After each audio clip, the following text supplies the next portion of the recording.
سڈول نرم چنے اور ہرا مسالہ، اور آلو اور اس کے ساتھ کیلے آم کی قاشیں کیسی نفاست سے باریک چھری سے قطر قطر کی پلیٹ میں ڈالے جاتا۔ پھر وہ میٹھی املی کی چٹنی اور اس پر پاپڑی کا چورا، سفید زیرے کی خوشبو میں ڈوبا چورن نما چاٹ مسالہ یہیں پر ایجاد ہوا اور پھر ہر کہیں پھیل گیا۔ ہر کوئی اس جادو بھری تھالی کا متوالا تھا۔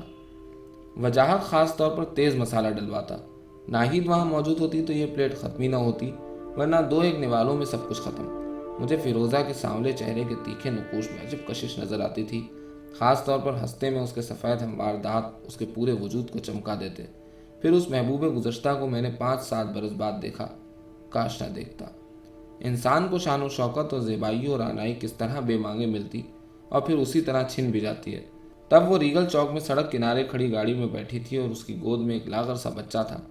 میں نے اسے یوں اچانک دیکھ کر آگے قدم بڑھایا، مگر اس نے اپنے چہرے پر ہاتھ سے ووٹ کر لیا اور بچے پر جھک گئی، چہرہ جس پر شکستگی کے سوا کچھ نہ تھا۔ مگر ناہید کی بات اور تھی۔ نفسیات پڑھنے کے باوجود وہ بے حد عملی اور دنیاوی فہم و دانش کی مالک تھی اور وجاہت کے ساتھ اس کی خوب نبھی۔ مگر وجاہت اتنا پکا آئیڈیلسٹ کیسے بن گیا؟ ان 15 برسوں میں کچھ خبر نہ ہوئی۔ شاید وہ بھی یہی کہتا کہ تم اتنے طالع آزما کیسے بن گئے۔ ویسے آئیڈیلزم کے جراثیم کچھ تو شروع ہی سے اس میں تھے۔ اب گریڈ 21 کا افسر بن کے کھال مست رہنے کے بجائے وہ کرپشن ختم کرنے اور اپنے ادارے میں نظم و ضبط رائج کرنے اور بدعنوانی وغیرہ کے سد باب کے چکر میں پڑ گیا تھا۔ ایسی خبروں پہ بالآخر میں اسی نتیجے پر پہنچا کہ ہم بے حد جذباتی، توہم پرست و خوابوں میں زندہ رہنے والے لوگ ہیں، اور اس خیال پر مجھے جھرجھری سی آ جاتی، ہر جاندار شے اپنی تباہی اور موت کا رستہ خود منتخب کرتی ہے، جلد یا بدیر۔ میں نے تو اس سے بہت کہنا چاہا کہ تم خداوندی کہلاؤ، خدا اور صحیح، مگر پھر صبح و شام کی تیزی سے چلتے چکر میں کچھ کہنے سننے لکھنے کی فرصت ہی کسے تھی۔ یوں بھی میں اوہام کی دنیا سے بہت دور نکل چکا تھا۔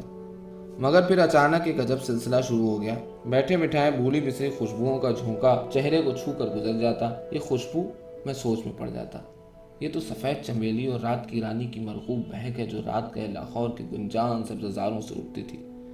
اس میں کہیں کہیں کثیرے دھوئیں کا شائبہ بھی اور ایک گم ہوتے درد کی طرح سلیم رضا اور کشور کمار کے گیتوں کی سرگوشی۔ اس بے حد جمہوری اور ضعیف بستی میں ان کا کیا کام؟ مگر نہیں، اب میں قائل ہو چکا تھا۔ آدمی اپنی اصلیت سے فرار حاصل نہیں کر سکتا، وہ مٹی سے نکلتا ہے اور اسی کی طرف لوٹنا چاہتا ہے، اور مٹی مٹی میں فرق ہے۔ جس طرح ڈی این اے صرف اپنی قبیل کو پہچانتا ہے، اسی طرح مٹی بھی صرف اپنی مٹی کو قبول کرتی ہے۔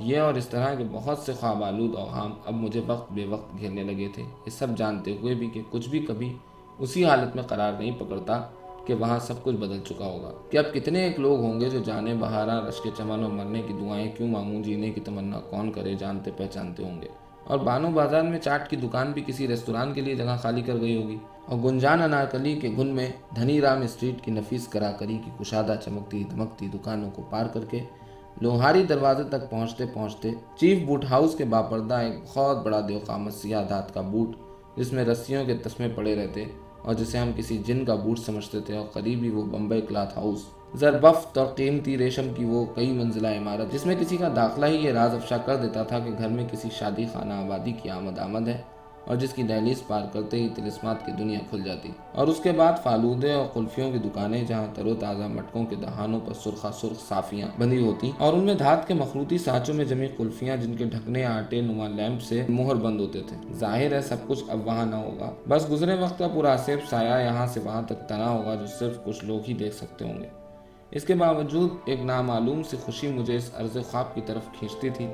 اس سے پہلے کہ اس کا پاسپورٹ مجھ سے چھن جائے، سر تو یہ ہے کہ میں نے کبھی اپنے آپ کو اتنا جذباتی اور کچے پکے احساسات والا آدمی نہ سمجھا تھا۔ مگر آدمی پر اپنا آپ کھلتا ہی کب ہے؟ یہ تو قدم قدم ہونے والے امکانات ہیں جو آخری دم کلائمیکس پر جا پہنچتے ہیں اور اس کے ساتھ ہی اینٹی کلائمیکس بھی مر جاتا ہے۔ جو کچھ بھی تھا، ان سڑکوں، روشوں، بازاروں اور باغوں کے علاوہ جن لوگوں سے ملنا تھا ان میں وجاہت سر فہرست تھا، لیکن اس سب کو اس طرح نہ ہونا تھا۔ وجاہت کو ان شہریوں کے ہجوم میں چھوڑ کر مجھے بہت جلد چلے جانا تھا، شہری جن میں کہیں اس کے قاتل بھی موجود تھے جو اس کو کندھا دینے کے لیے ایک دوسرے کو دھکیل کر آگے بڑھ رہے تھے، اور مصروف سڑک پر ٹریفک منجمد ہو گئی تھی۔ اس قدر اژدہام عاشق کا جنازہ ذرا دھوم سے اٹھے، اس اندھے قتل پر کچھ وہ بھی تو ہوں گے جو دل ہی دل میں ہنس رہے ہوں گے۔ میں لوگوں کے ہجوم میں سے بمشکل باہر نکلا اور ایئرپورٹ کے لیے کیب پکڑنے کی راہ دیکھنے لگا۔ اس وقت وہ جو آدمی کے اندر وقت کی ایک راہداری سے کھلی رہتی ہے ایک دم بند ہو گئی تھی۔ ایک آہنی دیوار اس راستے پر آن گری تھی جس کے آگے دیکھنا ممکن نہ تھا۔ پیچھے بھی کچھ نہ تھا، مجھے واپس اس سرزمین پر پہنچنا تھا جو میری نہ تھی۔ گو اس نے مجھے اسے مسکن بنا لینے کی اجازت دے رکھی تھی، مگر وہ میری نہ تھی۔ اس وقت مجھے عجب سا اطمینان ہوا کہ سبز پاسپورٹ اب تک اس نیلے پاسپورٹ کے ہمراہ میرے پاس موجود ہے۔ اب سڑکوں اور گھروں میں بتیاں روشن ہو چکی تھیں۔ اس قدر کثرت کے ساتھ روشنیاں تو پہلے یہاں کبھی نہ تھیں۔ ایک ایک راستہ بقعہ نور بنا تھا۔ بڑے بڑے سائن بورڈ اپنی سترنگ روشنیوں کے ساتھ تاریک آسمان میں لٹکتے جادو کا کھیل نظر آتے تھے۔ یہاں اور وہاں پردیس کی سڑکوں اور بستیوں میں ویسا کون سا فرق باقی رہ گیا تھا۔ اچانک سامنے سے سفید کیب نمودار ہوئی۔ اس میں بیٹھتے ہی میں نے ایئرپورٹ نمبر ملانے کے لیے اپنا بیگ کھولا۔ اس میں سے تمام کاغذات ماں پاسپورٹ اور کرنسی اور سیل فون غائب تھے۔ میری واپسی کی فلائٹ میں صرف 2 دن باقی تھے۔ ان جانی پہچانی مگر اجنبی سڑکوں پر یہ عجب تجربہ تھا۔ مگر عجب کہاں، اس کے لیے صدیوں بلکہ زمانوں منصوبہ بندی کی گئی تھی۔ اسی مقام پر، اسی طرح، اسی وقت پر یہ سب کچھ ہونا مقرر تھا۔ پولیس اسٹیشن پر متعلقہ افسر نے ابھی پیالی میں چائے اونڈیلی ہی تھی اور کیک کا پیس اس میں بھگو کر منہ میں ڈالنا چاہتا تھا۔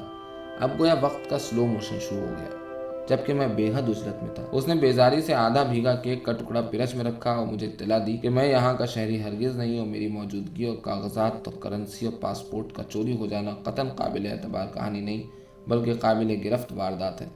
دوسرے یہ کہ یہ شناختی کارڈ جو میں دکھا رہا ہوں عرصہ دراز سے کل عدم ہو چکا ہے اور اب کمپیوٹرائز کارڈ چلتے ہیں اور نادرہ اس خیر و شر کی مالک ہے، اور یہ نہایت قابل گرفت صورتحال ہے کہ ابھی تک پرانے کارڈ کو استعمال کرنے کی کوشش کی جا رہی ہے۔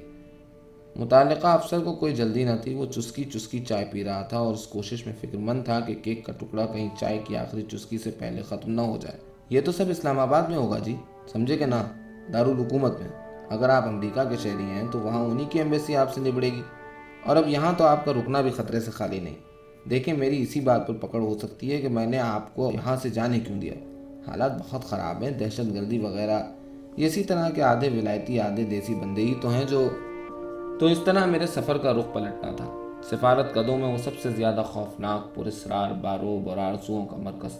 پوری 4 دیواری پر گول گول مڑتی گچھے دار برقی باڑیں، گیٹ کے روبوٹ صفت پہرے دار اور اندر کچھ نہ نظر آنے والے کمرے، گیلریاں، آوازیں مشینوں کی ٹک ٹک، چند منٹوں میں پوری تفصیلات کی تصدیق اور 2 گھنٹے کے اندر اندر نیا پاسپورٹ، ہوائی ٹکٹ، ہر چیز سوائے میرے اپنے سبز پاسپورٹ کے۔ آپ ہمارے معزز شہری ہیں، آواز آئی۔ سفر بخیر۔ باہر اس شہر کی وہ سڑکیں اور رستے پھیلے تھے جن پر باغوں کا گمان ہوتا تھا۔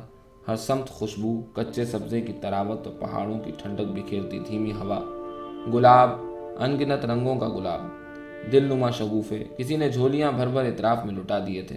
میں نے ایک گہری سانس لی، ہوا کے ساتھ ایک معطر نور سینے میں اتر گیا۔